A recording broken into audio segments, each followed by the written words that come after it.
What's happening, everybody? Very good evening to you all. Our first podcast of 2022, and welcome. This is episode number 64 of the Boxing Lowdown podcast, man. And you know what time it is? I've got my guy right here in the building, Mr. Controversial, the main man, Laurie from AFTV. Happy New Year to you, Dad. I hope everything's good. And listen, man, 2022. What are you saying?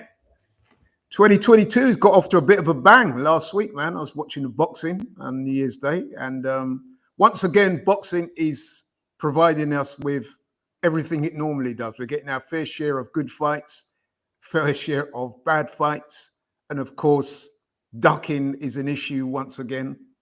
Last week, I spoke highly on this program about Joseph Parker. I'd hoped he'd turn the corner. Then lo and behold, I find out that man's ducking Philipp Hergerich, man. You know what I mean? Like, what's going on? You know what I mean?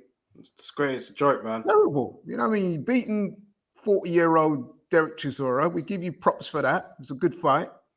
You're getting called out by one of the young guns. You know what I mean? You've been a world champion. It's not like you're also on your way up. You can say, well, let it marinate or nothing like that. There ain't none of that marinate business.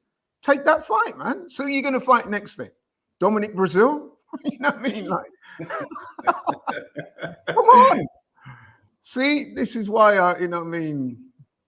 There's a famous saying, man, once someone shows you who they are, that's who they are. And unfortunately, Joseph Parker, having risen in my estimation last week, has now gone down commensurately. But anyway, I'm sure they'll find him a half-dead body to fight in his next fight. You know what I mean? As you guys can tell, we've got a lot to cook on for today's show, man. And we've got comments already, people in the building, man. So let's get reach out to them. Let's shout out those guys, man. Big up Harvey, of course, my bro, man. Big him up. He's put, yo, Happy New Year, Daryl and Laurie. I hope you both had a good one. I'm looking forward to the show. Big up my bro Harvey every single time. Francisco is here. He's put Happy 2022. Break it down, brothers. You know we always will, Fran. You know we always will. Big up 1B in the chat here. IB, should I say.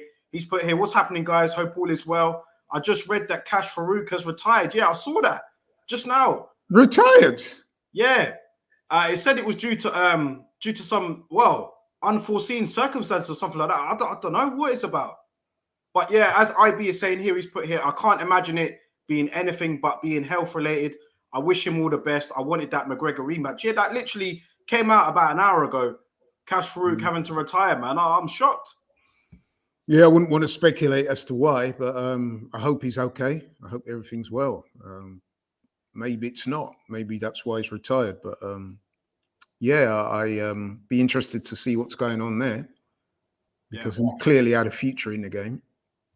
So yeah, that's unfortunate. I guess we'll just have to wait and see what's happened. Yeah, very sad news, man. I'm sure there'll be more developments on that story over time. But yeah, that did break today, man. Very, very sad news, man. And I'm sure he's really upset. IB has put here in other news, Hrgovic is the boogeyman, not Luis Ortiz. We're going to get onto that as well, talk about Philipp Hergerich. But yeah, I did a video on that today. And yeah, we're going to get your opinion on it as well, Laurie. Harvey has said here, I heard that Joseph Parker is eyeing up the Junior Farm rematch. So listen, man. Oh, Laurie, go. Oh, man. No, I mean, when I heard the news that Hrgovic had called out one or two fighters, including Joseph Parker, and I heard that Joseph Parker had actually turned that fight down, I was very disappointed, man, because I was thinking we were seeing a new Joseph Parker, both in the ring and out the ring, but it seems not. Yeah. I mean, what's his excuse this time? He don't want to fight Tyson Fury because they're brothers. You know what I mean? So what's the reason for him wanting to fight Hrgovic? We haven't been given a reason yet. Doesn't Hrgovic sell enough pay-per-views? What's it? You know what I mean? Or is he the A side? Or is he giving for Hrgovic 80-20? What's going on? No idea, man. Asher said here, Cash had a beautiful style. You'll never see that in British fighters. Yes, it's very, I mean, just caught me off guard, that one. I'm sure it did with everybody else as well. Very, very sad news, man. Big up Stefan. He's put here, Happy New Year, guys. I hope you had a good one. I did, bro. Hope you did as well. Big up DS. Happy New Year to you as well, family. Stefan has said here, there's been rumors of Parker fighting Dempsey McKee in Australia. Is he the one who works for Sky, Paul Dempsey? Yeah. Oh, man. Loads of comments here, man. Ash has put here, Andy Lee mentioned he wants 2 or 3 learning fights for Parker after the Chisora win. Come on. Mm. The guy's the world champion. He's been boxing forever. Like, come on now. How much learning do you want? Exactly. You know what I mean? That's BS, man. That's a duck move right there, man. That's a duck. So who do they want to fight then in their next fight? Who do they want? Want to get Tom Little out of retirement? What do they want? I agree. Come on, man. You know what I mean? Like, you had a good, very creditable performance in your last fight, but that should have been the fight to get you used to Andy Lee and all that. Come on now. He's had 2 fights with Andy Lee now, hasn't he? So come on. Yeah. Step up, man. Step your game up. You're talking all that ish. Step your game up. That's a very good fight, him and Hrgovic. Yeah, it is. Yeah, and it's one that Joseph Parker could win. Yeah, he absolutely can win. Listen, man, he's got greater experience. He's got a great chin. He's got good athleticism. Hrgovic at the top level is very much untested. So if you're going to fight the likes of Hrgovic and you're Joseph Parker, now's the time to fight him, isn't it? Yeah. You don't want Hrgovic a year or 2 down the line when he's got better. You know what I mean? But this is what you get with a lot of today's fighters, man. Ducking and diving. Mm-hmm. And if the so-called pound for pound number one's made a career out of doing it, then I guess Joseph Parker's going to say, what's wrong with him doing it? The only guy I'm seeing that is consistently calling out Hrgovic is Alan Babic, as IB is saying here. All Croatian showdown for the final eliminator. Who says no? Listen, man, I don't know. That's not going to end too well for Babic, is it, Laurie? Yeah, I mean, that'll be an entertaining fight and a bit of a grudge match because apparently, well, they're both from Croatia. They both don't like each other, man. But I've seen Babic, especially recently, and he's got no chance against Hrgovic. Well, I wouldn't say he's got no chance, but let's be honest, man. I think Hrgovic is clearly the better fighter. Although, I mean, in this country, we're all fans of Babic. I'm a fan of his, but if I'm being honest, I can't see him beating Hrgovic. But at least, like you said, at least he's calling him out. You know what I mean? Not like your friend Parker. Who's, you know what I mean? Who's he going to fight next, though? Seriously. Charles Martin? Maybe he wants Charles Martin next. Well, Harvey says here, do you think that maybe he's looking at the WBO route instead, fighting Joyce? I know Joyce is ranked high in the IBF rankings, and he's due to get called to fight Hrgovic. But Parker is high up in those rankings as well. Maybe Parker's looking down that route. It's not so much the WBO route as the easiest route. That's what he's looking for. That's what it sounds like to me. Yeah. Very disappointing, man. But listen, all the guys in the chat so far, man, don't forget to hit the like button, share the video, subscribe to the channel already. Leave your comments. We'll get through them as we go through the show. I was going to start off with your top 5 fights for 2022, Laurie. But, we're getting quite a lot of comments here on this Joseph Parker, Hrgovic situation. So, let's delve into it a bit more, man. I mean, Philipp Hergerich, I did a video today. And like I said, it appears that he is the boogeyman right now. Luis Ortiz, man, good win last week. Do you know what I mean? After coming from behind to defeat Charles Martin. But your opinion of it, I mean, mine, he looked very, he looked very, like... He looked very beatable. He looked his age. He looked beatable. He didn't look good at all. He did get the win eventually. It was a good shot, that caught Martin. Literally, it was like the Bam Gardner knockout over Harper. Martin was in a new dimension when he got hit with that shot. But listen, Ortiz looked very, very beatable that night. I know he's been out of the ring for a while, but he did look beatable. And listen, this guy, Ortiz, he's supposed to be the boogeyman. He's supposed to be the one that everyone's afraid of. Nobody wants to fight. But listen, I've seen 2 instances now where Ortiz has been offered a significant fight and he's turned it down. Anthony Joshua offered him the fight. And now this fight here in an eliminator with Hrgovic, he's turned that down as well. He cited an injury. He said that it could be down to an injury or whatever. He got an injury against Charles Martin, but I don't know, man. Your thoughts on it, Laurie? Well, I've got a little bit of empathy for Ortiz. I mean, come on, man. The man's clearly old. I mean, he's listed as 42 years old. By common consensus, he's older than that. Some might say a lot older than that. Man's got blood pressure problems. You know what I mean? He's definitely physically not at his best. So I can almost understand him being a bit strategic with his career moving forward. I mean, he has fought for the title a couple of times. got knocked out both times by Wilder in fights that he did very well in. So I can see why he might be a little bit, looking at certain fights. I've never really considered him the boogeyman. But he's called himself. That's what I'm saying. He's called himself the boogeyman. The Wilder fans called him that's why I'm getting onto him. Is because they label this guy as the boogeyman, and I'm like, where? A lot of the Wilder supporters were calling him that because at the time, to be fair to Wilder was the only one who seemed to be prepared to want to fight. There was heavy rumors that Anthony Joshua had ducked him. Remember when Ortiz had signed up with Eddie Hearn? And he had a couple of fights there, and I think he blew Dave Allen away and one or two others. And there was talks about a fight with him and AJ, and it never got made. And there were strong rumors that AJ's team didn't quite fancy it, you know what I mean? And then I think after that, Ortiz was subsequently dropped from Eddie Hearn's stable. So that led to the sort of rumor mill around that. But then I do know that just after, wasn't it?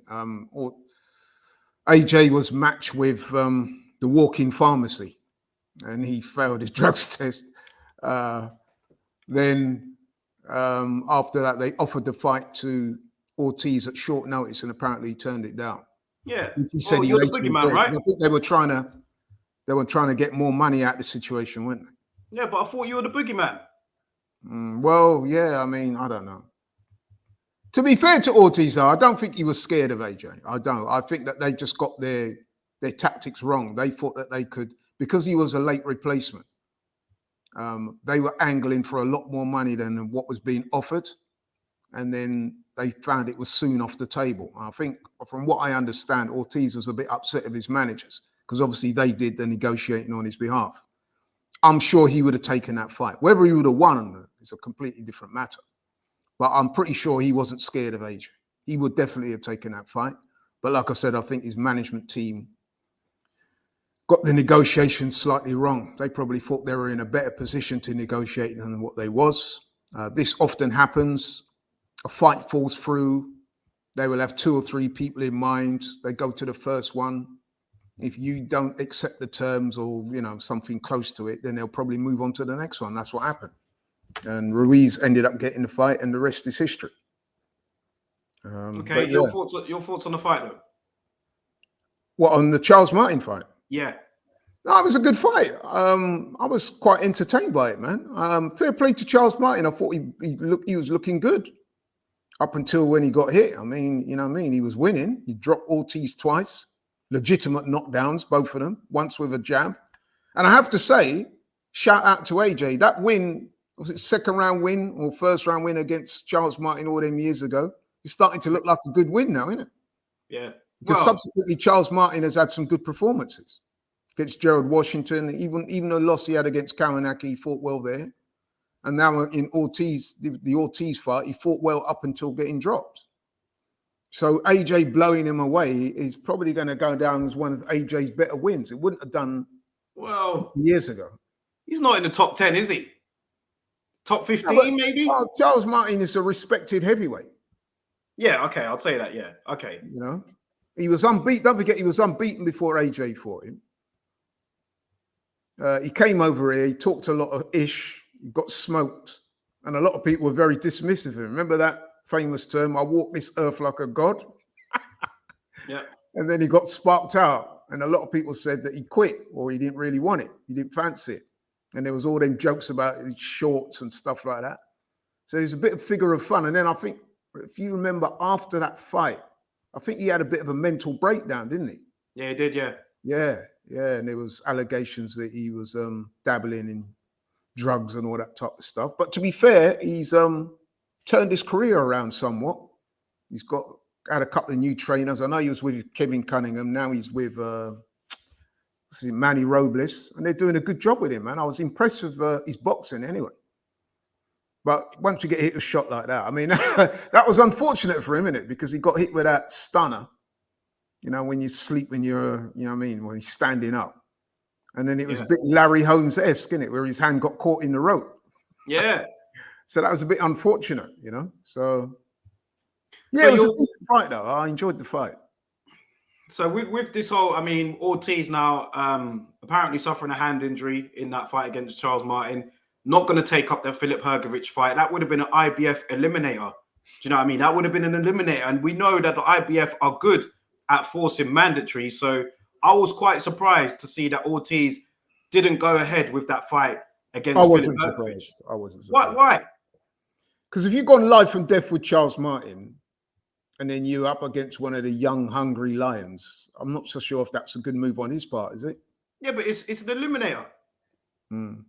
But if you think about it, right, if you are Luis Ortiz, in many ways, that win against Charles Martin kind of works out okay for him, doesn't it? Because I would imagine there'll be a lot of heavyweights who saw that fight and think, well, ones that might have been avoiding him anyway, or might not have been too keen to fight him. Once they saw him struggle with Charles Martin and look his age, they're probably thinking, yeah, man, bring it on. Whereas before, they probably weren't so keen to fight him, if you see what I mean. So in some ways, that gives him a degree of being able to choose who he fights next. Because you know what boxing's like, man. Sometimes the better you look, the harder it is to get fights. The more vulnerable you look, the easier it is to get fights. Yeah. Just ask Avni Yildirim. Well, yeah, I mean, like Ortiz is I'm guessing, like some people in the comments here are saying that a fight against Andy Ruiz is probably lined up next in the summer, maybe all Latino showdown. It does make sense, I suppose. I mean, listen, if you're Ortiz, you're going to take that one rather than Hrgovic. He's not really that well known, so you're not the purse for that fight. He's not going to be that big. He's definitely going to attract more interest with him fighting another Latino fighter. And his name has been linked with Andy Ruiz's for some time now. They're both PBC fighters, so it makes sense. So, yeah, I would imagine he'll go down that route. Well, let's get on to Philipp Hergerich. I'll just read this comment from Ian Hamilton, big him up. He's put here, Sauerland make a lot of noise, but they don't seem to produce the goods when it comes to delivering for Hrgovic. Parker has now gone with the Fury formula of picking and choosing his fights. I see Fury come out today. You know, this is a WBC heavyweight champion of the world, calling out Francis Ngannou for a fight. You know what I mean? It's just this guy. Really? Man, he's not good for the sport, is he? What is Fury doing? What is this I'm surprised he didn't call out Jake Paul on behalf of his brother. Yeah, it's getting very. I mean, Fury's defenders will come out and be like, "Oh, he's got you rattled. He knows what he's doing." But I'm just like, look, man, this is just a joke. Fight Dillian White. What's the long thing? Just get on with it. Do you know what I mean? Yeah. All this other stuff, man, it's not cool to me. But hey, maybe I don't know. Maybe I'm just not with it. This is what Tyson Fury does, man. He has a fight and then he goes missing for a long periods of time. If you look throughout his history, that he's done that consistently. And we're not seeing anything any different this time. The fight he should be concerned with is the Dillian fight. Okay, to be fair to Fury, there's a lot of conjecture about the purse and the purse bids and all that type of stuff. But I would just like him to come out and say, yeah, I want the Dillian fight next and stop pissing about with this Francis Ngannou. I think we've seen enough of the UFC versus boxers to know how that all works out. You know what I mean? I don't care how good Francis Ngannou is in the UFC. He's not got a hope in hell against Tyson Fury. He'll get knocked out. He'll get knocked out badly. And let's be honest, who will be interested in that fight outside of the immediate fan base of both of those two people? No one gives a toss. You know what I mean? So that's a nonsense fight. It's played out, man. It's just played out. Just crack on with it. This is the issue, man. This is why. And then you get people complaining, saying, oh, you know, these guys are coming into boxing and, you know, they're making all this money. They're not even real boxers. That's because people like Fury are you know what I mean? They're kind of enabling those sort of circus shows by calling out a UFC fighter. Do you know what I mean? It's just, I'm done with the game. Fury probably. I don't think he's good he's a good champion. He's not a good representative of the sport. He's not. No, he's not. Not at all. No. Look what happened when he was champion last time. Easy money, which, let's face it, it would be easy money. Because like I said, Ngannou wouldn't last 5 minutes with Fury. He'd play with him and then knock him out. We all know that. I don't know what's wrong with these UFC guys, man. They've got this like something in them that they want to prove themselves as tougher than boxers. And when are they just going to accept that it's two different disciplines? Listen, I'm sure Francis Ngannou would deal with Tyson Fury in the cage as easily as Tyson Fury would deal with him in the boxing ring. Why can't they just accept that it's two different disciplines and just crack on? Mm-hmm. You know what I mean? You saw what happened to Clarissa Shields. She stepped into the octagon. She had one fight. She didn't look that impressive there. Okay, she scraped through. In the next one, she lost against somebody who, let's face it, is not going anywhere, from what I understand. And then you've seen the debacles with Tyron Woodley. You know what I mean? And what's the other guy? Ben Askren, both brutally knocked out by a guy that's not even really a proper boxer. So come on now. You know what I mean? Why does Francis Ngannou think it's going to be any different if he steps in the ring with Fury? This comment here, to borrow a phrase from my friend, you want payday? This comment here, and we need to get you in that t-shirt, man. I have sent that, by the way. Okay. By next week, I think you'll definitely have got it. Do you know what I mean? You'll definitely have it. But I have sent that in the post to you. So yeah, hopefully next week we'll get a pair of those pajamas as well, because he was at the fight last week, wasn't he? Yeah, that's out of my pay grade. Them pajamas, man.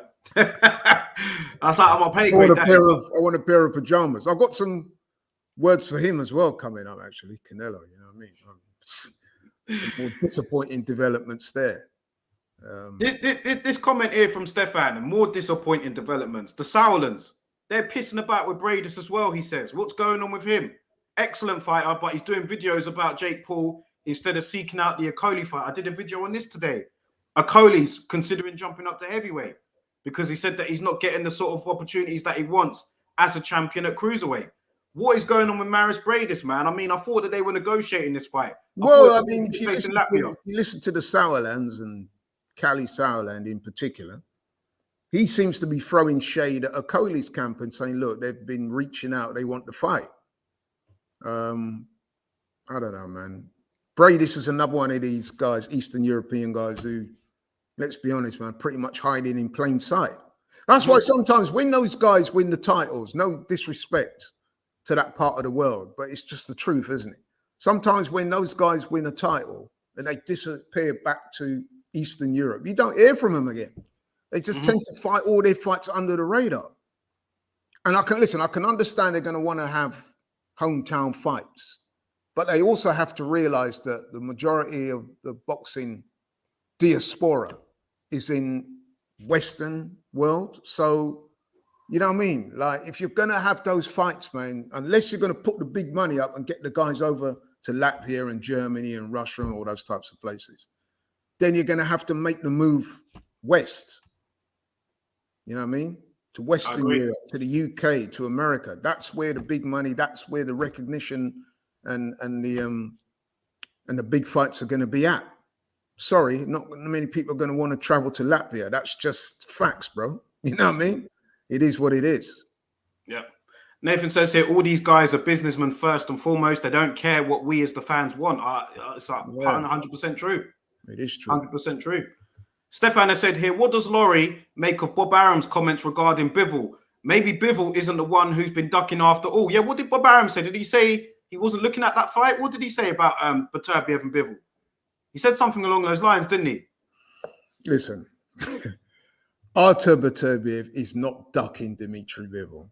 What he said. You know what I mean? And Bob Arum, he's of the that famous phrase, yesterday I was lying, today I'm telling the truth. So you can never really truly believe what comes out of Bob's mouth. Bivol is another one. We've called him out many times on this show, hiding in plain sight, getting a title and then just fighting nondescript opponents in far-flung places. Come on, man. He called the fight boring. Bob Arum did. He said there's no interest in that fight. It's boring. So he doesn't think that Bivol's last fights have been boring then. They've been snooze fests, man, all of them. Yeah, I think that's what he's alluding to. I think he's saying, like, I'm not interested in making Beterbiev and Bivol because it's a boring fight. So he must be looking at Bivol. Yeah, but I reckon, let's be honest, man, Beterbiev will just walk through him and knock him out. So maybe I'm doing Bivol a disservice by saying he'd walk through him, because I do think Bivol would be competitive up to a point. But I still think that Beterbiev would take over and stop him late. Yeah. So he possibly wouldn't walk for him, but I definitely think he would beat Bivol. And I think that's one of the reasons why Bivol doesn't want to fight. Yeah. Speaking of fights, Laurie, man, let's get your top 5 fights of 2022, man. I did mine. I did a video on this at the beginning of the year, my top 5 fights of 2022. And I'm curious now to hear what yours are. Do you know what I mean? And I think the rest of the guys here are as well. So let's hear it, man. Your top 5 fights. Do you have them? I did make a list, but it was quite a long list. I had to scale it down. And then, are you talking about fights that have not been made yet? Then, yeah. Not been made, right? So my number 1 fight that I want to see is Haney versus Cambosis. I do not want to see Cambosis fight Loma. I don't think Lomachenko's deserved that fight, and neither does Ryan Garcia. So come on now, that is the fight. Is this in order? Haney has a belt. Haney has that last belt that Cambosis needs to call himself undisputed. Is this in order? Lomachenko should not even enter into the equation, as far as I'm concerned. Is this list in order, or is it just top 5? No, it's not in order. But that is definitely one of the fights I want to see.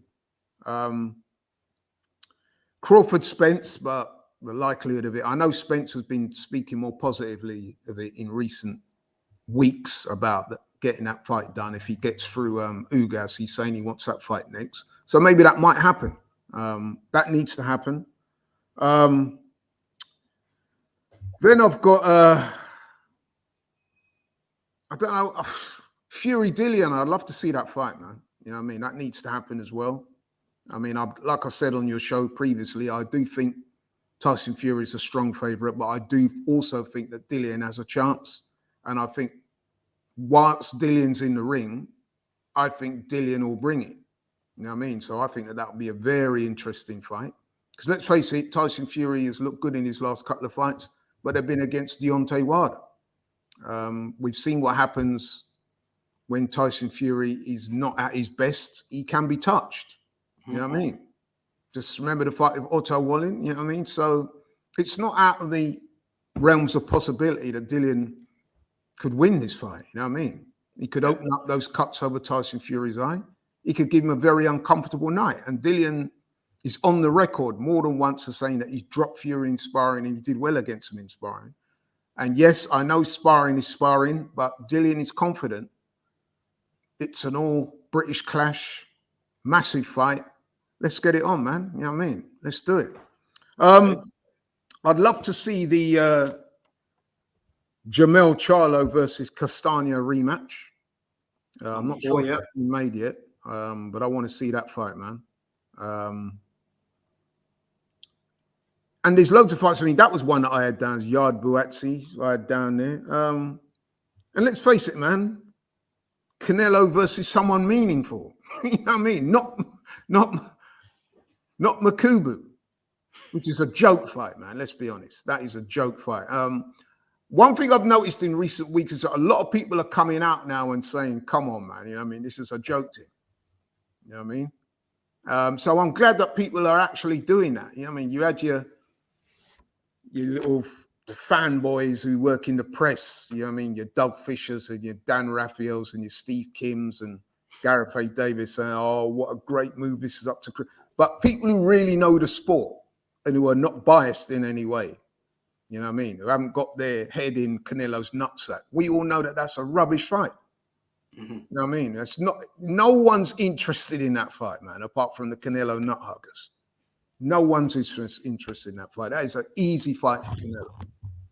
So a meaningful fight for Canelo. I'm guessing you're alluding to him against Benavidez, him against Beterbiev, him against maybe, I don't know, Charlo. You think about one of those type of fights, yeah?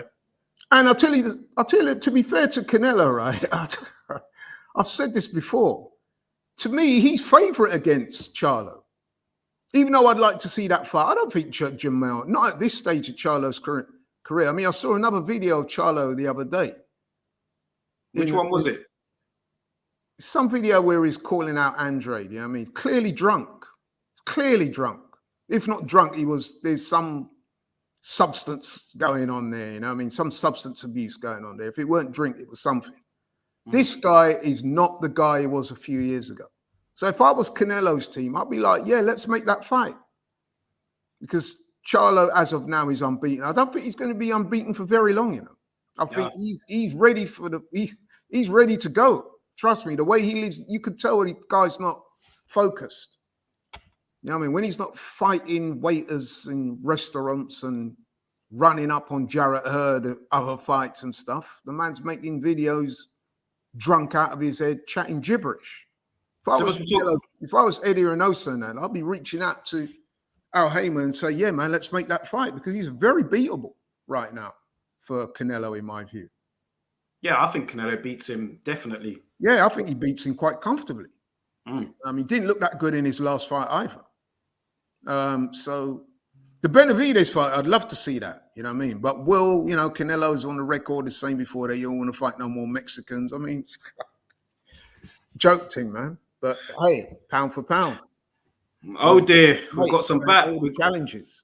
We got some bad news here, Laurie.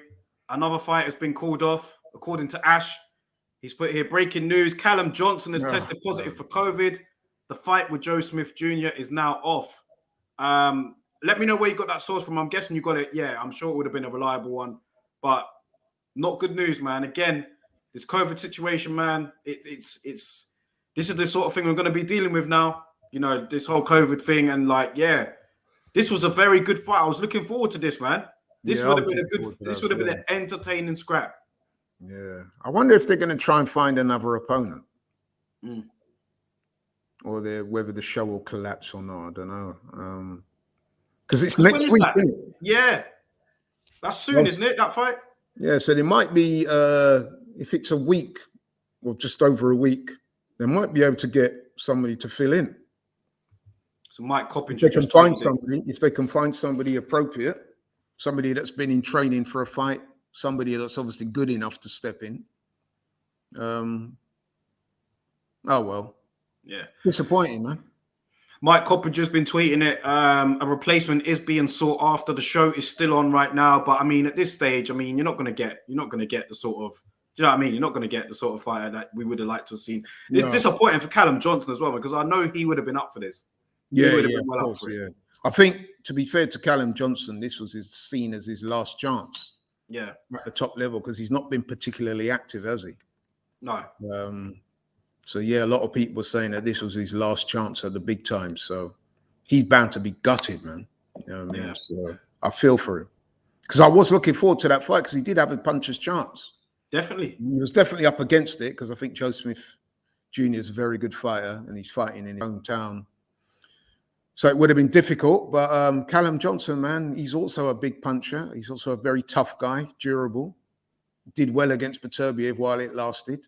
So I'm sure he would have been pretty confident of the upset, but it's not going to happen for now. I'll just hope that they can find a decent opponent in the time allotted.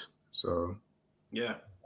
Ash has got a question for you here. He's put here, can you ask Laurie, what British light heavyweight matchup would you like to see the most? So the domestic light heavyweight division, as we know, is thriving. You've got Yard, you've got Buatsi, you've got Dan Aziz, you've got who else you got? You still got Lyndon Arthur in there. You got Callum Smith in there. You got Spider in there. Do you know what I mean? We've got quite a few good light heavyweights right now. If you could make one matchup domestically out of those guys, who would you like to see? I guess if we're looking at it objectively, the fight that would really get the tongues wagging would be Buatsi versus Yard, wouldn't it? Yeah. But then shout out to my boy Dan Aziz, man. He's close on those guys' toes. Maybe he's not quite at their level just yet. So yeah, if I'm being objective, then yeah, I'd have to say Yard versus Buatsi is the one that would really get the juices flowing. DS is saying here, get Yard in there with Joe Smith. I don't think Anthony Yard would take that fight on a week's notice. I think he's bigger than that, to be honest. Yeah, but maybe down the line he's probably referring to. Yeah, I mean, because I know that Anthony Yard had said on the record, wasn't he, that he wanted the winner. Yeah. So yeah, I'm sure that could happen. Maybe if they have problem rescheduling the Callum Johnson fight, then yeah, Yard might step in. Why not? I think so. Yeah, I think so. And no disrespect to Callum Johnson, I think that's a bigger fight. Well, I'm sure it's a bigger fight in terms of media interest and fan interest. No disrespect to Callum Johnson, but Anthony Yard is a bigger name, both here and abroad. So yeah. Yeah, Fu has said here, is it mandatory for boxers to have the COVID vaccine after the whole Djokovic debacle? Now, yeah, I know it's not boxing, but yeah, I'm sure you've seen what's been happening with the whole Djokovic saga. Well, my answer to that question would be where it's been held, isn't it?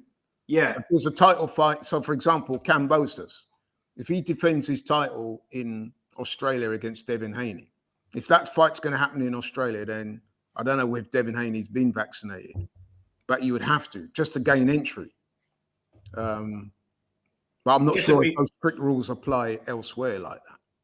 Guess it'd be the same in New York as well. I mean, because I know there's that situation with Kyrie Irving not being able to play for the Brooklyn Nets in New York because of that whole vaccine mandate. So yeah, like you said, it depends where it is. Yeah. Do you know what I mean? Different sanctions for different areas. But I don't think any of the sanctioning bodies have got have that rule where boxers have to be vaccinated. I don't think so. I mean, I'm pretty sure their guidance will be that fighters should get vaccinated. You know what I mean? Yeah. I mean, let's face it, there's a lot of boxers with needles in their arms anyway. But anyway, we won't go there. Mohammed Zishan has put here Dan Aziz versus Lyndon Arthur. Yeah, that would be a good. You know what, Mohammed? That is a good fight. That is a good fight, yeah. I've got to say, man, I fancy my boy Dan in that fight. And I know Dan would definitely want that fight because I've spoken to him about these types of fights. And I know he's up for taking all of those, man. So that would be a great fight. Yeah. So listen, man, I mean, we had your top 5 fights, kind of went off track a little bit because we had your top 5 fights. Then we obviously just got that breaking news about the whole, Callum Johnson being forced out of his fight with Joe Smith Jr. due to COVID. Yeah, I mean, really, I was just going to touch on like the whole Hrgovic situation, but we've touched on that. Lawrence Okoli, I mean, we could touch on that a bit more with him thinking about moving up to heavyweight. What do you make of that? I mean, how do you see that journey going if he does pursue that move up? And I think it was quite on the cards, really. I think it's not a huge surprise to any of us that Okoli is looking to move up to heavyweight. He's a very big cruiserweight. We've met him. We've seen how big the guy. He's a big guy, ain't he? You know what? Lawrence Okoli is listed at 6'5", but trust me, he seems taller than that. Yeah, he seems taller than that, man. And I know for a fact because I've spoken to people in the trade that he often spars with heavyweights. He sparred with the likes of AJ, sparred with Dillian, 1 or 2 other guys, and by all accounts, he's done pretty well against those guys. Hence the confidence he's got in moving up to heavyweight. I mean, the guy can punch like a mule. You know what I mean? So if he lands on any heavyweight, I think they're going to feel it. You know what I mean? I think it'd be as effective. It's a natural move, but I'd prefer him to stay at cruiserweight and defend his title a couple of times first. But he's a professional fighter, and if he can't get no work at cruiserweight, then you could see why he might be tempted to go further north in weight and take on some of the heavyweights. But surely there must be a couple of guys out there he can defend his title against, man, in the meantime. Yeah, but I think he wants to unify, man. He's made no secret of that. He's looking to get right there. He's not looking to hang about. He wants to fight Bradis. He wants to fight the other champions, man. Makabu looks like he's taken up now. But yeah, I mean, I kind of do look at Okoli and I'm thinking, yeah, I can see why these guys don't want to get in the ring with you, man. Yeah, of course. The Bradis thing. He's very tall. He's very awkward, and he can punch. A punch from hell with that, especially with that right hand. Yeah. I mean, it's noticeable that Canelo didn't call him out, did he? You know what I mean? So, no, but I mean, listen, man, he's in that who needs him club, isn't it? Yeah, even with a belt. He's one of those guys that if you don't have to fight him, you don't really gravitate towards Lawrence Okoli, do you? Yeah, he's got a belt. One of the guys well that can make you look bad in there. You know what I mean? And then you end up getting knocked out on top of it. You know what I mean? So he does have a belt. Yeah, he does have something for these guys to fight for. Do you know what I mean? Does. So yeah, I mean, I'll be quite disappointed from that. He wasn't able to get the fights at cruiserweight. I still need to see that Cali Sauerland interview, man, because I know he was, like you said, he was disputing Okoli's claims that they don't want the fight their end. So I'd like to know what is exactly going on there. I mean, who is really at fault? Okoli said that he was willing to travel to Latvia and make that fight happen. And for some reason, I don't know why this fight we're not even getting any closer to it. But if Okolie does move up to heavyweight, yeah, I think that he would bring up his power with him. But it's what would he be able to take the shot as well? That's going to be that's a good point. That's a good point. I mean, listen, obviously it depends on the level of fighter that he's taking on at heavyweight. You know what I mean? He's not going to go in there with any of the top echelon fighters straight away, innit? You know what I mean? He's going to fight your sort of journeyman heavyweights. Mm-hmm. And I can see what would happen. He'll go in there and he'll probably spark out a few guys, and they'll be comparing him sparking them out compared to some of the other heavyweight guys that are around. You know, can he do it quicker than such and such? But yeah, I mean, listen, I would prefer him to stop at cruiserweight for a while, make a few defenses, and then do the natural thing and move up properly, rather than going between the two weights. Surely there must, listen, he's got a belt. There must be some ambitious cruiserweights around that want a bloody title fight. Yeah. Let's forget about Brady's for a minute. Come on now. Mm-hmm. You know what I mean? There must be a few that fancy a title shot. What's going on? They must be able to make a fight for him. You know what I mean? Harvey said here, I think Okolie pieced up Dillian in sparring. Well, don't tell Dillian that, man. Yeah, he would get upset on that. I think just the mere mention of Lawrence Okolie's name is enough to trigger Dillian. So you got to be careful how you bring that up in Dillian's presence. But yeah, there was that rumor going around.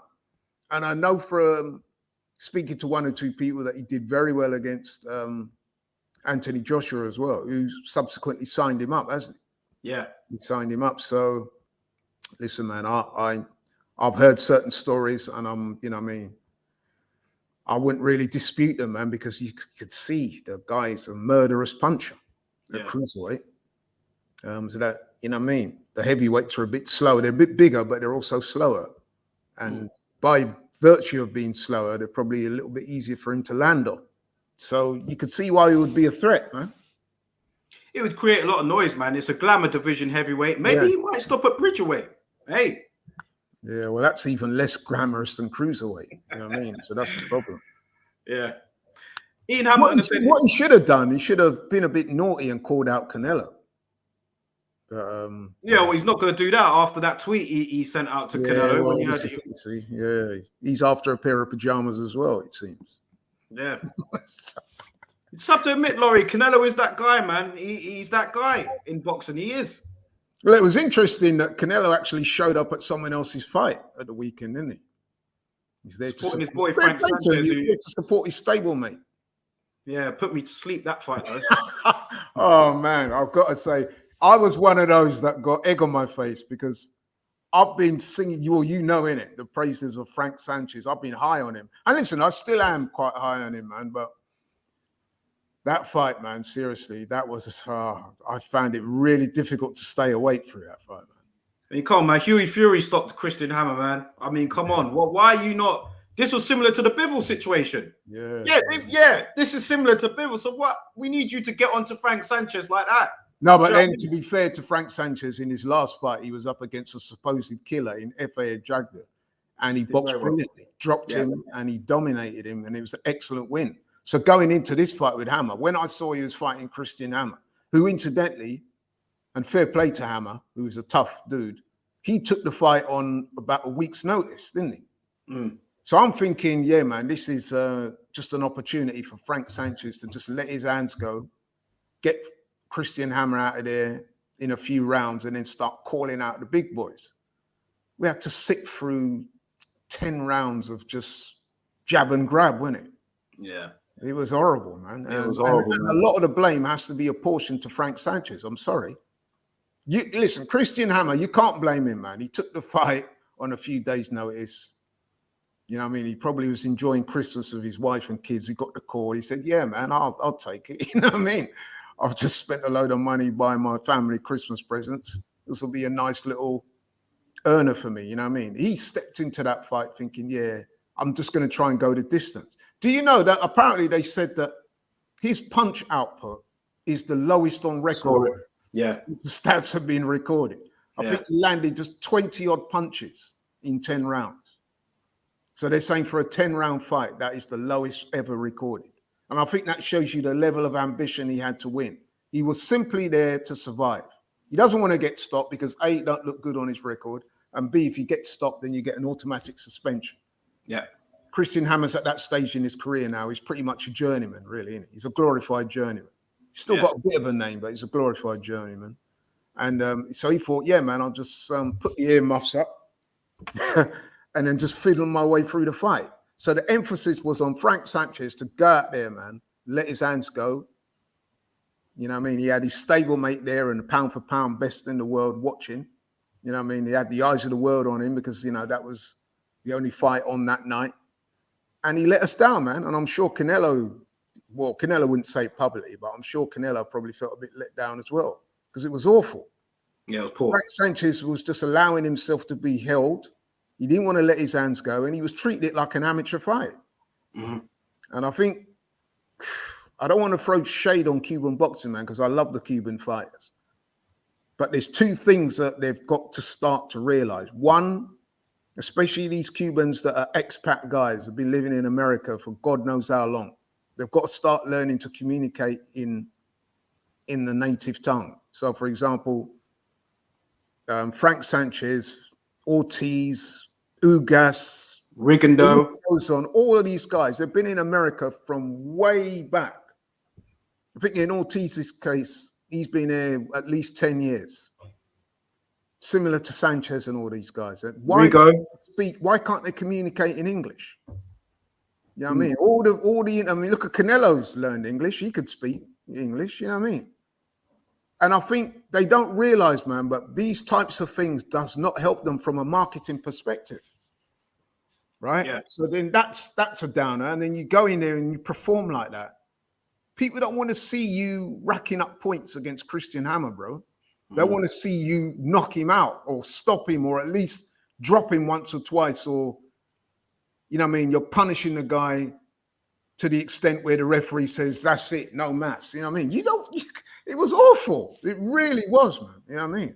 Yeah, it was poor. And he didn't do Frank Sanchez any favors whatsoever. He just became a caricature of fun after that, which is a shame because he built up such a good reputation with the Jaguar fight, and then he goes and nose bombs with that fight. It was terrible. How far do you think Frank Sanchez can go? Listen, man, I think he's very skilled. I mean, I saw a quote from him the other day where he said that he regards Tyson Fury and Usyk as easy fights because they don't have no skill. Well, I'm not so sure about that, mate. Yeah, I think that's a bit. Was that lost in especially after the way he just performed. Especially after the way he performed, to come out of a statement like that just shows that, you know, I mean, these guys are not really operating in the same stratosphere as we are, man. Because I thought that was a ridiculous comment to make, especially coming off the back of such a poor performance. But listen, in terms of skills, I do rate him. I think he's very good. Maybe he fights down to the level of the opposition. Maybe they need to put him in there next time with somebody really good. And then we'll see the best of him, because I was very impressed with him against a Jagba. But against Christian Hammer, man, I mean, this is difficult for me to say, but Yui Fury looked better. Again, well, actually, no, he didn't actually. But you know what I mean? Well, he got him out of there. He got him out of there. Yeah. On Frank Sanchez, again, he's going to be another guy. He's going to be an injury, isn't it? Yeah, but still, man, it was still better than that.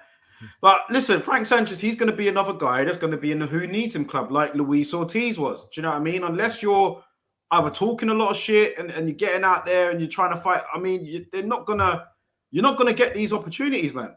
No. Unfortunately. Do you know what I mean? Like I said, these guys are hard to market because they don't speak the language. All the interviews with a third party, and you know what them kind of interviews are like. They're boring. Yeah. And then they don't have no personality because, you know, you can't really get to know the people properly, you know what I mean? So that's a real no-no, you know what I mean? And it just makes it hard for these guys. I mean, what are they doing? I mean, these guys have been living in America for like 10, 11, 12 years and they can't speak a word of English. What's going on? I'm not sure. I mean, if I was managing those guys, that would be one of the first things I would say, listen, we're going to give you a tutor and you learn the language. It's important that you communicate in English. None of those guys have done that. You could go back to Rigo.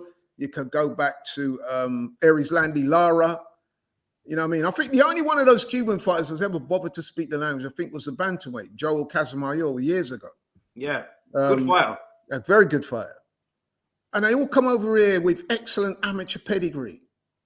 But then they don't bother to learn the language. Ugas is another one. All these interviews he's doing, they're all in Spanish. I'm like, bro, come on, man. You defected to the United States about 12 years ago, and you can't speak a word of English. Or if you can, you don't want to. You've seen how Canelo's status has risen ever since he started communicating more in English. Yeah. You know what I mean? Harvey says here, apparently Frank Sanchez said that Usyk doesn't have technique. Yeah, that was baffling. I don't know. Yeah, that was a weirdo. I'm sure when Usyk saw that, he was laughing his head off. You know what I mean? Yeah. Because that was a ridiculous statement. I mean, Usyk is Mr. Technique. He's Mr. Skills. You know what I mean? What a ridiculous thing to say. It would have been better if he'd have said, yeah, Usyk is a decent fighter, but I can knock him out. That sounds way more believable than saying that. One of the most skilled fighters in the world, and you're saying he ain't got no technique. Yeah, that was poor. Maybe that shows that he doesn't have a proper grasp of the language. I don't know if you've seen, looking at Usyk now, I don't know if you've seen Anthony Joshua's interview with Sky, came out today. He was speaking about that loss to Usyk, and he was saying that, how bad that loss affected him, the one against Usyk. With the Ruiz one, he admitted that, that there were things going on behind the scenes like that, and, he wasn't at his best that night. But he said with Usyk, he admitted that he was, he admitted he went into that fight, perfectly able, and he still lost it. So he said that fight hurt him more. And he said also an interesting comment from AJ was that he said that he has been told. So he's obviously heard people say that, he's stiff, he's robotic and so on. So he wanted to prove a point by going out there to box, but you did it against the wrong fighter. But I don't know how much he's learned from that, because in that interview, he said, yeah, next time I'll just win another 4 rounds on top of the 3 that I won last time, and then I'll win the fight. So, that came out today. You got to hand it to AJ. He does come out with some pretty outlandish quotes sometimes, doesn't it? Some of his quotes come from left field. I mean, what happened to the Nicky Barnes, Rafael Edmonds, and what's his name? The other New York guy, Frankie Lucas, and all that he was coming out with before. What happened to that mindset? Because I thought that was a mindset he was going to adopt. The Big Meech, Frankie Lucas, Nicky Barnes, Rafael Edmonds, and all them, man. Listen, man, AJ, in life, right? And this has happened to me before, and I'm pretty sure it's happened to you and to a lot of people watching this show. So what I'm about to say is this, yeah? Sometimes you take on a challenge in life, whether it be sport, whether it be an exam in school or something like that, and you don't perform up to the level that you should have done. If you're taking an exam, you think, yeah, this is an exam, or this is a subject I can pass, or this is a football match I can win, this is a boxing match I can win, whatever the case may be. If you don't perform up to your level of expectation and you don't achieve what you thought you should have achieved, that loss is far harder to deal with than if you went in there, done your preparation, performed up to expectation, but for whatever reason on the night, it just didn't go your way. Because in your mind, you can sit down and the rationale being, listen, man, I've got it wrong.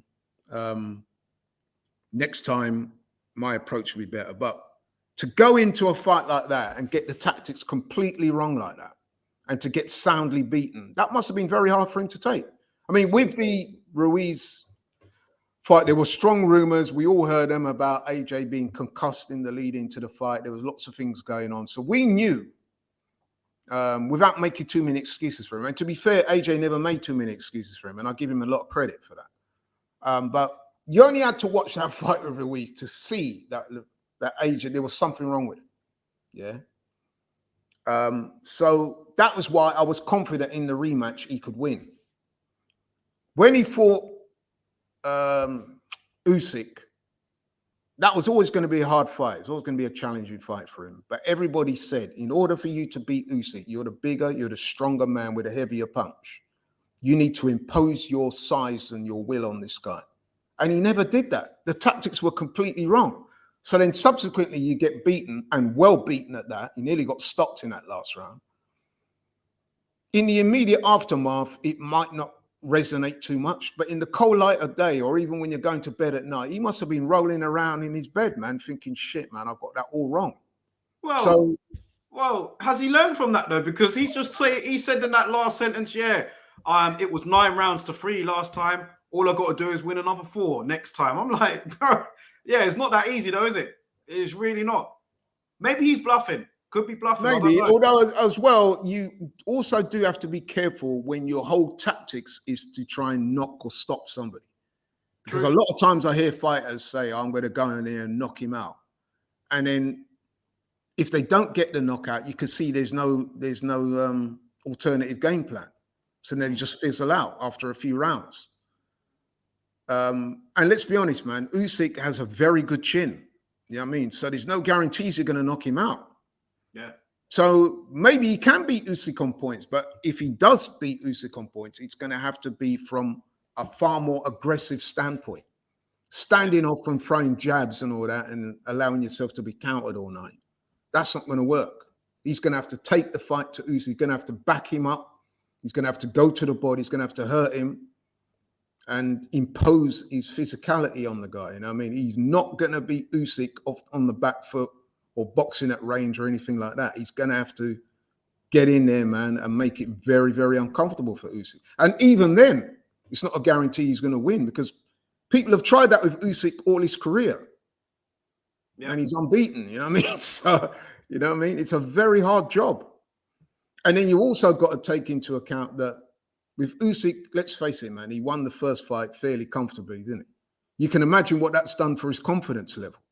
Yep. And he's going to be expecting AJ to be a bit more aggressive or far more aggressive in the next fight. And then obviously, if you are more aggressive, then the counter to that is that you leave yourself open to shots.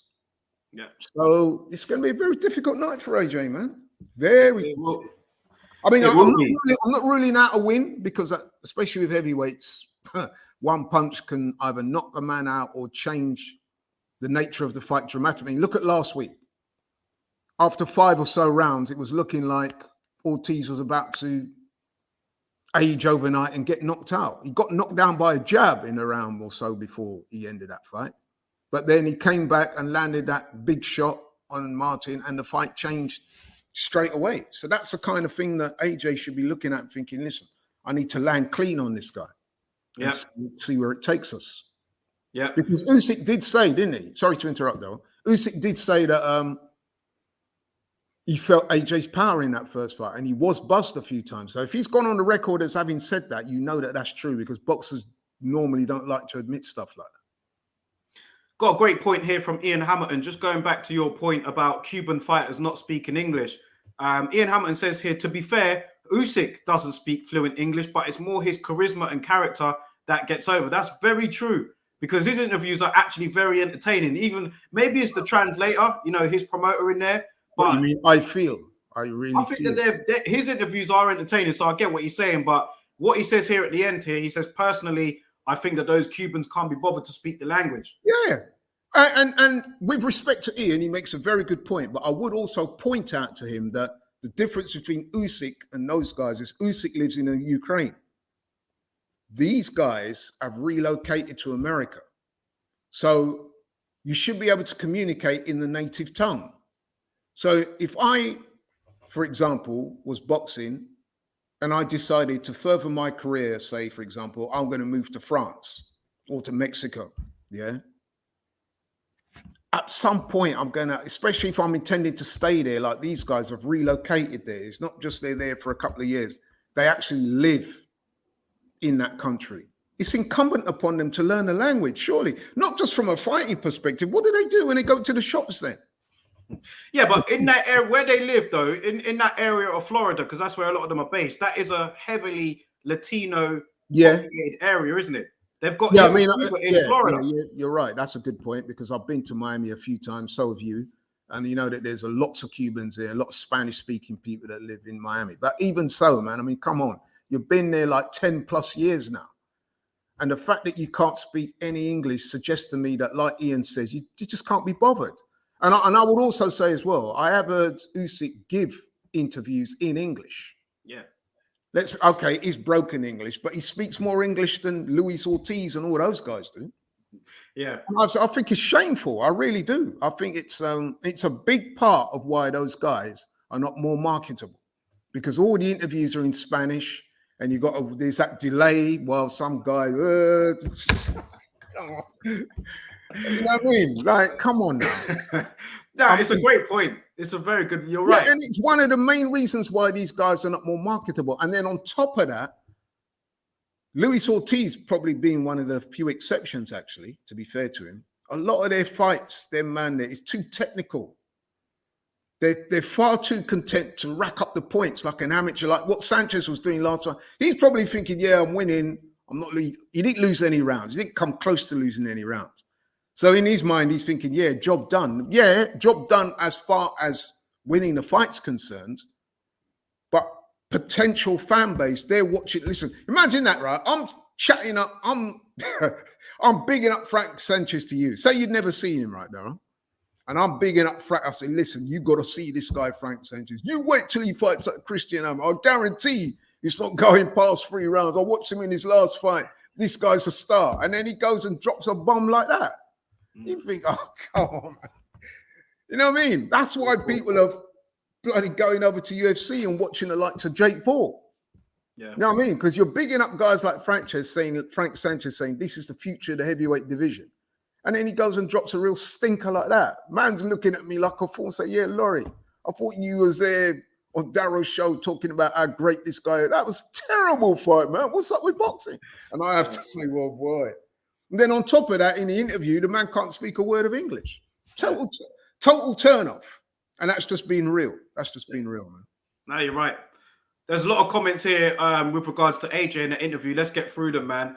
Harvey is saying here, AJ said he wanted to practice his boxing on Usyk. Like, what are you on about? Ash is saying here, I do like AJ. He means well, but his communication ability is horrible. Harvey saying here, that just sounds like he overlooked Usyk to me, thinking that you can practice your boxing on him. Yeah, very strange comments here. Ash is saying, no, not very strange comments from Harvey. I mean, from AJ. But Ash is saying here, true, Laurie, you need to be prepared for Usyk still to be there. Yeah. So, yeah, I mean, most people are agreeing here with regards to, you know, what Joshua was saying, man. It was a bit, I'll let you watch the interview for yourself because I don't know if everybody's seen it yet. But yeah, well, I think with regards to AJ, I think a lot of people now with AJ are getting a bit tired of these sort of double speak interviews that he gives, man. You know what I mean? I think he's guilty of that. As much as I'm a fan of his, I think a lot of people are becoming tired of the double speak. What we want from AJ is for him to say, listen, man, I lost that fight, but I got the tactics completely wrong and my mindset for that fight was completely wrong. Win, lose, or draw, the next fight will be very different to the first. That's what we want, isn't it? Because that is the truth. Mm. He tried to go in there and box with Usyk, and he fell short by a long way. Yeah. And he didn't look good. And in the end, let's be honest, it was quite an embarrassing defeat because I came out of that fight, and I'm sure you felt the same way, thinking that we hadn't seen him really give his best. We know he can do better than that. And this is what I was alluding to earlier. When he's alone at night, man, you know what I mean, in bed thinking about that fight, he's got to be disappointed with that performance because I know I was, and I'm a big fan of his, and I was like, yo, come on, man, you stunk the joint out that night. Yeah. And my abiding memory of that fight was in that last round where he nearly got stopped. Usyk was there landing, and you just saw big 6'6" AJ on the ropes, floundering, and you know what I mean, not letting his hands go, and you think, oh, this is disappointing, man. One thing I noticed after that fight, he was really in the corner. He was really hurt, man. He looked really happy that the fight was over. The corner was dabbing his eyes. He was squinting. He was go look. If you don't remember, if you saw his body language straight after the bell, he was so glad that fight was over, man. I mean, he was on the verge of getting stopped. He was. And Teddy Atlas made a decent point as well. When Teddy, I don't know if you saw the interview that Teddy Atlas gave regarding AJ, and he said that for him. That's Teddy Atlas. AJ takes defeat too well for a fight. Yeah, I did see that, yeah. Teddy Atlas was suggesting that AJ should be far more upset with himself.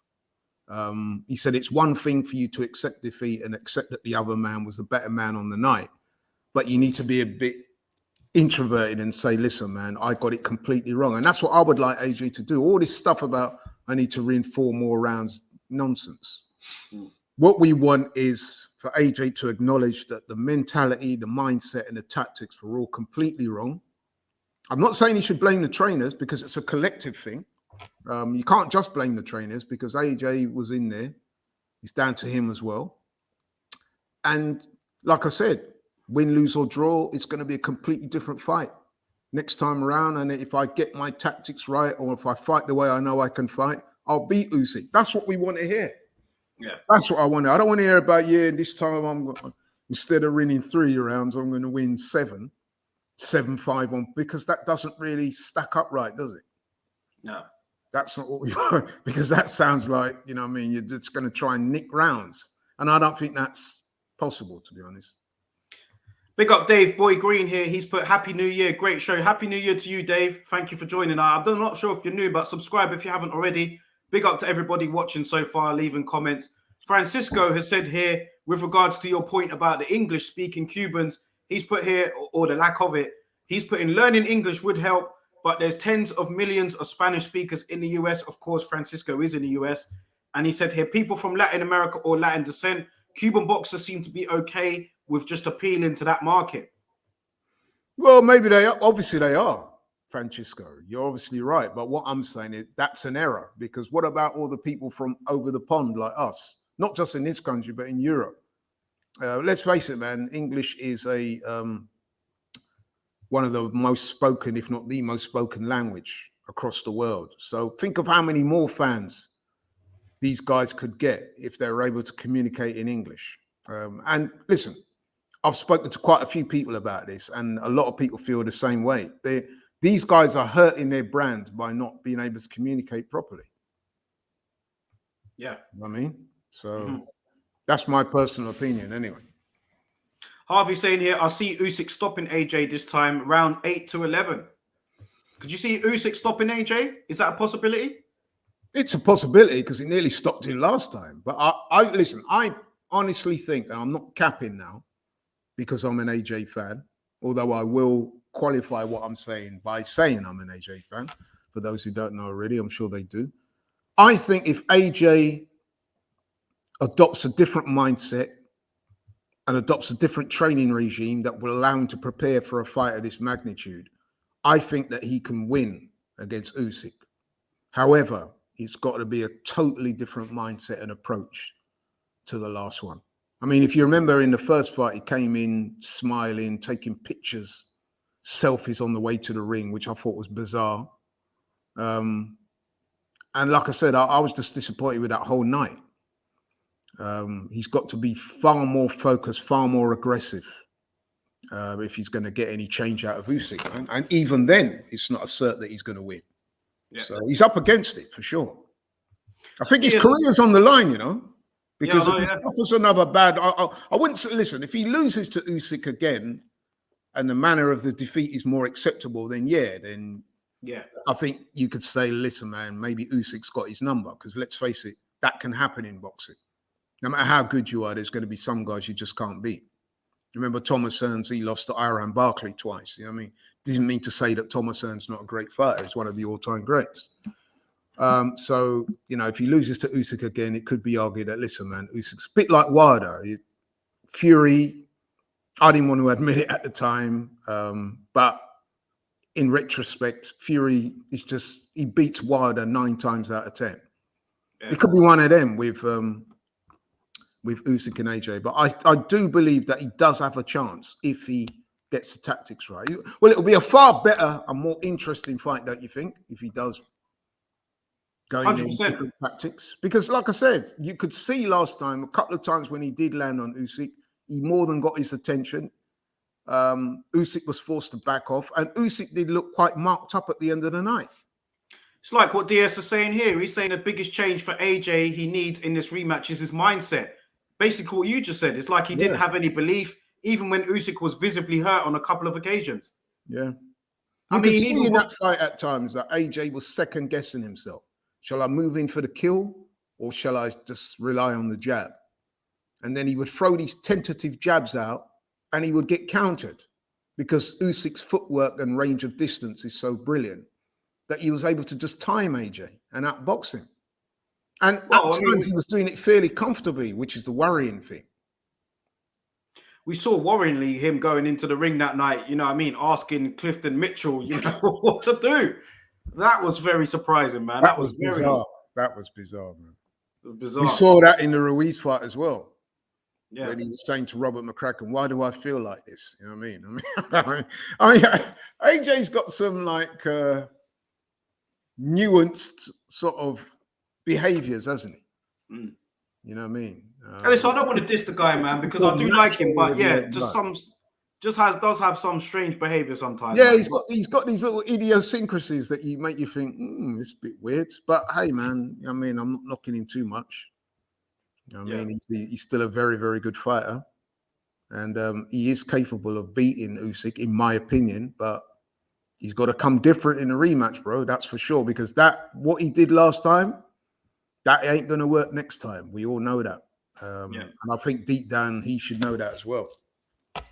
Big up my brother, man, in the chat. Ade Oladipo, man. What's going on, brother? He's put here, I agree with Laurie here. Silly talk from AJ. Big up Ade, man. He's doing a lot. Big up Ade, man. You know what I mean? You know, I've got to say, Ade has impressed me immensely, man. The stuff he does on Sky with the football, the transfer stuff, then he's doing the boxing, man. And man, he handles that stuff with aplomb. Killing it, man. Ade's killing it. Yeah. And he knows his stuff as well. So big up. No, I couldn't be happier for someone, man, because like I said, Ade, you know, he's brought me on his show a few times, didn't have to do it. Do you know what I mean? Reached out to me. We've had conversations before. Guys, I'm so happy for the success he's having right now, man. And like having his own boxing show with Tony Bellew, and he's doing big things, man. And it's great to see. So big up Ade. He's going to have to have a word with Tony, man. You know what I mean? Going to have to take Tony Bellew to one side and inform him as to who Virgil Ortiz is, and my boy Boots Ennis. I think Ade's going to have to take him to one side and sort of inform him, say, look, there are some other welterweights out there that Conor Ben needs to worry about. But on a serious note, yeah, man, big up Ade. He's doing some big things. So yeah, enough respect. Asher said here, definitely, if AJ goes for it, he'll be more open and he may get gas quicker. Usyk stoppage is more likely, but I wouldn't rule out an AJ win either. So yeah, a lot of an opinions here, man. Ian Hamilton says AJ needs to have the mindset that he won't be beaten. Sometimes he comes across as too friendly. I just want him to look like he wants to half destroy Usyk and drag him into the trenches. But Big Lou doesn't think that AJ will win. He's saying he don't think he will. And Harvey is saying, big up Ade. Yeah, big up Ade, man. But you know what? I would like to draw some parallels here to Lennox Lewis. And before people jump on my back, hang on. I'm not comparing AJ to Lennox, because for me, Lennox is in the top 5 heavyweights for as long as I can remember, anyway. Definitely. But what I'm saying is, if you remember, there was a stage in Lennox's career when he was described as a little passive. He needed to be a bit more aggressive. And then he made that leap over to the Kronk gym, remember? Mm-hmm. And he linked up with Emmanuel Stewart, and you saw a better AJ, similar to Vladimir Klitschko. He done that. And dare I say it, Tyson Fury's done that as well, hasn't he? Yeah. He's looked up with Sugar Hill, and you're looking at a different fighter. So I'm wondering, I mean, listen, man, there's been some conjecture about AJ, whether he's going to change trainers. I thought he would have made an announcement by now. I don't know what's going on. No disrespects to Robert McCracken, but I for one do think that he's taken AJ as far as he can take him. I think a new approach is needed, different types of training, different mindset. I'd even like to see AJ done what Amir Khan's doing now, which is go over to America, get a new trainer, and you know what I mean? It's not so much of teaching an old dog new tricks. It's just embracing a different atmosphere and a different way of doing things. And, you know what I mean, adding that to your experiences. These guys are not going to change you fundamentally as a fighter, but they may be able to introduce new nuances to your game that will help you, even if it's just a mindset thing. You've heard, I'm pretty sure you've seen an interview with Amir Khan, and he's saying how much he's learning by being around Terence Crawford and around Bomac, sparring in those gyms, picking up little pointers here and there. And he said it's already making him a better fighter. You know what I mean? So yeah. I would have liked to have seen AJ done that. Now, far be me to tell him what to do. But if I'm being honest, bro, I'm a little disappointed that he hasn't announced that trainer change yet, because I think he needs to have done that. I mean, he could still have Robert McCracken on board, but I do think he would have benefited from having another voice there, you know what I mean? And him doing things slightly differently. I mean, we know what AJ does. He's done that tried and tested routine where he goes up to Sheffield and he's basically training with the GB squad. Now, I've always thought that was a little bit strange, don't you think? If you're Comfort zone. Exactly. I mean, I would have. But to be fair to him, though, he is, you know what I mean, he's exploring his options and the fight hasn't been announced yet. So maybe when the fight does get announced, then we'll know who is. Well, when's he going to announce it? I mean, the fight's supposed to be in the early part of this year, isn't it? I mean, he should be working with a new guy already. Oh, don't you think? Yeah, and I mean, Usyk, to be fair to Usyk, he's gone off to America and he's worked with trainers over there as well. And he's on the record as saying how much it helped him. I mean, I know he's back with Lomachenko's dad at the moment, but he actually has made that trip over to America, worked with trainers over there. He's even had fights in America. So, you know, he's done all that. Tyson Fury's done that as well. And you've seen Tyson Fury's improved. We'll see how it goes, man. But moving on from this AJ situation anyway, because I've got one more topic I want to discuss before we sign out for today. And that is your boy, Floyd Mayweather, who's looking like he's going to be fighting next month in Dubai, exhibition fight. I thought he was robbing banks. Well, he's going to rob the bank again here because he's going to fight some guy I've never heard of. As a bank robber, isn't he? Some YouTuber named Money. I don't know who he is. Money who? Money Kicks. I don't know. Maybe one of the younger viewers can tell me. I don't know who this guy is. But Floyd, 44 years old, looking to fight in Dubai in an exhibition fight on top of the helipad thing. Do you know what I mean? It's like a, do you know what I mean? I'm sure you've seen it, but it's like a. Is that so he can get enough money to pay Logan Paul for that last fight? Because apparently he hasn't paid Logan Paul on his money yet. Well, I don't know, man. But yeah, it's going to be February the 20th. Mayweather against this guy. I haven't seen no official announcement yet. But he has actually said that this fight will be happening. So, yeah, I mean, it's just I'm so tired of the whole. I cannot wait. I'm just very tired of this Floyd Mayweather saga, man. If I'm honest. The trouble with Floyd is he's a narcissist, and he just cannot stand to him not being in the headlines. You know what I mean? And it's a real shame, isn't it? Really. And it's even more shame on the people that will buy this fight. I mean, who's going to buy this? No, people will buy it because it's Floyd and there are casuals out there. Do you know what I mean? If anyone buying it, you deserve what you get. Yeah. His last fight was a major disappointment, wasn't it? Both in terms of numbers and in terms of the actual, I was going to say action that they produced. There was none. I mean, I just saw a few. I would never pay for anything like that. I saw a few highlights of it on YouTube. It was woeful stuff. And it's just a circus, man. You know what I mean? Mm-hmm. Except for some circuses are quite entertaining. These circuses are not. Floyd just needs to just leave it, man. You know what I mean? He should be concentrating on his stable of boxers. I mean, I'm sure he's more active than his stable. He's more active. Yeah, exactly. I'm sure you've heard in recent weeks disgruntled fighters coming out of the Mayweather stable saying that they're not fighting, they're not being paid. You know what I mean? He should be concentrating on that. Instead of that, always seeing these little shenanigans in fighting these nondescript guys in these woeful so-called fights that no one's interested in. It's a real shame, man. You know what I mean? Floyd just needs to be taken to one side and told he needs to just go away quietly or just concentrate on Gervonta and the rest of those guys who he's doing a disservice to by doing all this type of stuff, I might add, because his focus has been taken away. There was a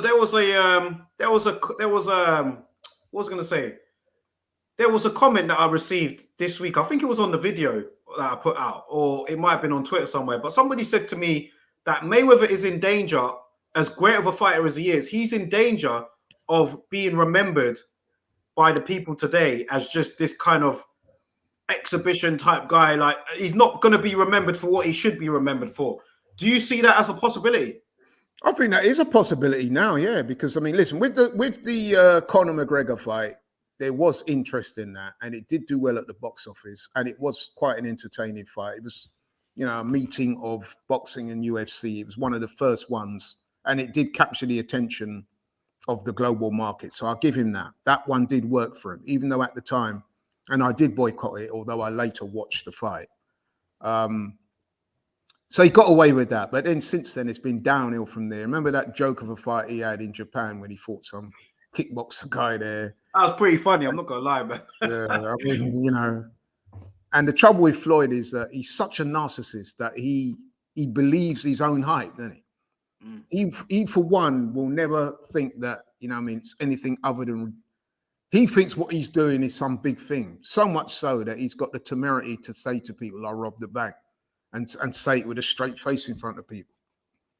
But shame on anybody who buys stuff like this, man. What is wrong with people? Yeah. I think that's, but yeah, you are right. In terms of his legacy and how he's remembered, I think he is tarnishing it, no doubt. Mm-hmm. But then, with Floyd, he looks at the money and the attention. And with Floyd, I'm not sure which one he values more. I really don't, because he's got money, or so we keep getting told, how he's made these smart investments and stuff like that.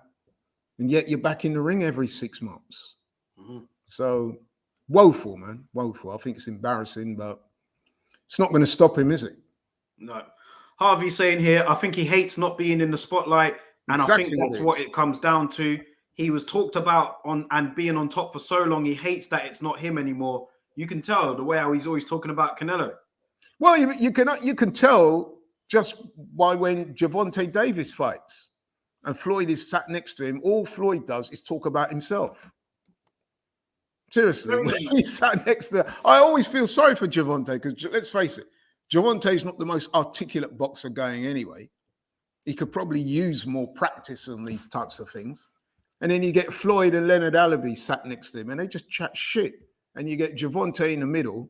The poor man's, he's the one that should be in the limelight. He should be talked about, should be getting the recognition. And, he's having to sat next to these two guys who are just chatting nonsense, especially Floyd. And you think to yourself, with respect, Floyd, we're not here to chat about you right now. We want to know what Gervonta thinks. We want to know about his career. And every time Floyd asks a question about Gervonta, he invariably relates it back to his career and what he did. And, and as I said before, and I made smart investments, and I'm doing this. And it's horrible to watch sometimes. I feel sorry for Gervonta. Yeah. Let's see what happens there, man. We're going to wrap it up for today. But before we do, I want to go to this comment from Francisco, who says here, the subscriptions are growing. I don't know many people in my current town, but I share your stuff on Facebook. I don't know if any of my friends have subscribed. I fear that some of them are Canelo fanboys and girls. But listen, the subscriptions are slowly going up, Laurie. We will hit that 1K mark for sure this year. I know. So is Francisco suggesting that I change tack and start praising Canelo, and hopefully some of the, but nah, we wouldn't. We're not going to do that, man. We'll keep it real on here, man. We've got to keep it real, man. You know what I mean? But the subs are growing. Good. It deserves it. What I mean? We like to think that the content on here is worthy of more subscribers, without being too boastful or anything like that. But we think the content is good. And I think the more it gets out there and it gets shared, I think the more the subscriptions will grow. So yeah, let's keep doing it, man. It'll get up there, man. It'll get up there. Like I said before. It'll get up there for sure. But listen, now, thank you to everybody for tuning in today, man. Another great show. Big up to everyone in the comments and all of those that have liked the video. Share the video. Subscribe to the channel if you haven't already. And listen, man, we'll be back. I mean, our first show of 2022. It was another good one. And listen, man, we're here to stay. Do you know what I mean? So big up to everybody. Laurie, I'll let you close it out, man.